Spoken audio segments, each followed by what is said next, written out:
Good morning, all you lovely, beautiful souls out there.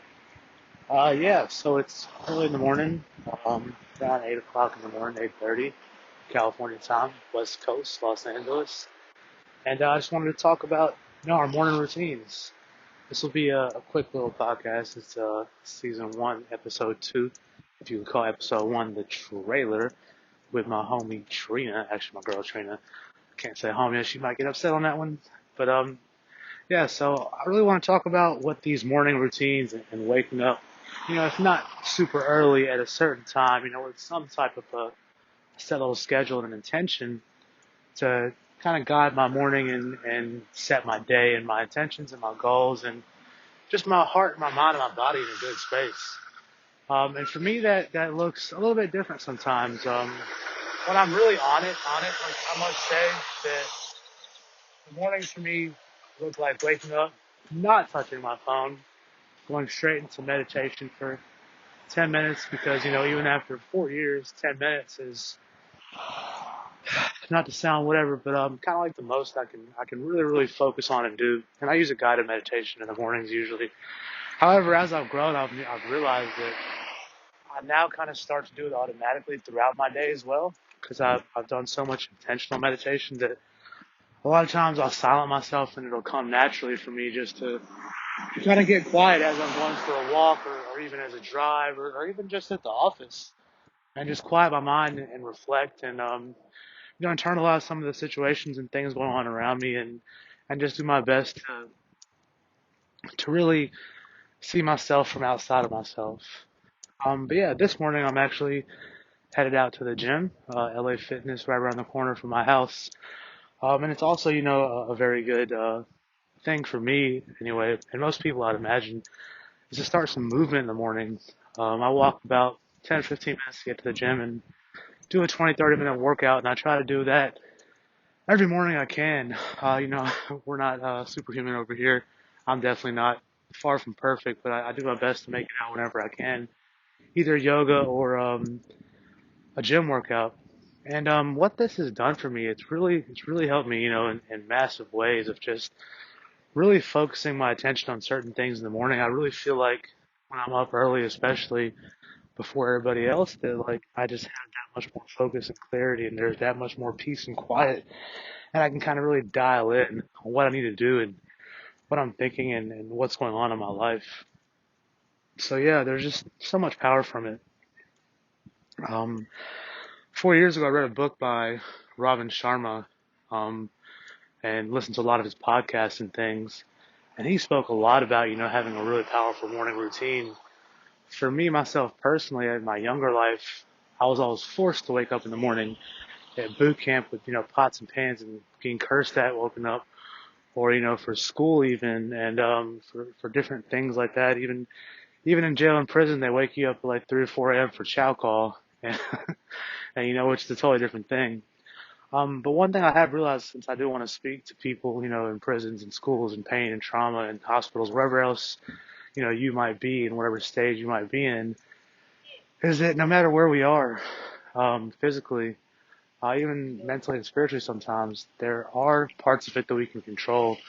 And one of those is where we're putting our focus and our mind and our attention in the mornings, and all day long, right? But, the mornings, once again, I said, are just really powerful times to do that. And no one can take that from you, no matter where you are, no matter what you're going through. You can set your focus, you can set your intention, you can clear your mind, you can concentrate on whatever thoughts you want to concentrate on. It's totally up to you. And what I've learned is I might as well focus on the good. I might as well focus on things I desire and the love that I want to create in my life versus anything else that might, for lack of a better term, kind of bring me backwards. So yeah, waking up, morning meditation, reading, working out. And a lot of times I hop on my phone also, but I've actually made that kind of more of a systematic thing now as well. When I hop on my phones in the mornings now, what I'm doing is usually answering, some quick messages, some emails, clearing out some inbox stuff, and having a clearer path of what I need to actually accomplish business-wise for the day. My phone doesn't really ring with or get messages, from too many of my friends and family. I think a lot of them just watch my stories on social media and feel like we have our connection that way, which, is fine. We do reach out to each other all, occasionally. We're all living life. We're all at that stage in our life as well where we're focusing on ourselves and we're figuring out what, the next steps are and what we want to do. So totally respect that. Do miss, sometimes the connection of waking up in the morning in your hometown and, hopping over to your friend's house and hanging out with them immediately. But for me, that was relayed to smoking a blunt at my homie's house and then smoking one at my next homie's house and then kind of going from there, which is where I was at, 3 years ago, 5 years ago, 10 years ago. And I don't think there's anything wrong with that.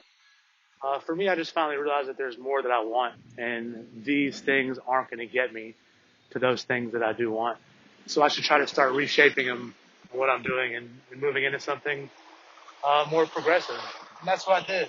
Quitting smoking weed and dropping my distractions. Things were really important for me, and they actually helped me transform my life from not knowing what to do besides drugs and look for criminal ways to beat the system and get around and get money and party and just be with multiple women to someone that still struggles with all the above, but consciously understands himself and why he does now and moves forward on to better things. And I couldn't say it enough that this morning routine has actually helped me get to that point. So I encourage all of you out there listening, even if you start small, if you wake up half an hour earlier tomorrow, and when you do wake up, really sit down quietly in a quiet area, cross your legs or sit in a chair, or even lay back in bed, and just really reflect on, what's going on, what you want to create, what you desire, and where you want to lead your day into. Reading sometimes helps, writing sometimes helps, listen to a guided meditation for 10, 15 minutes on YouTube helps, or, which a lot of you probably already do, is getting out to the gym.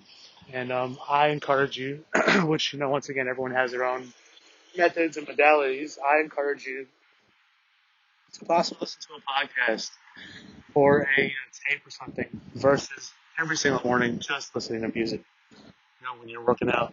So, those are some tips and some little bit of advice and a little bit of experience that I've had that have helped me along my journey.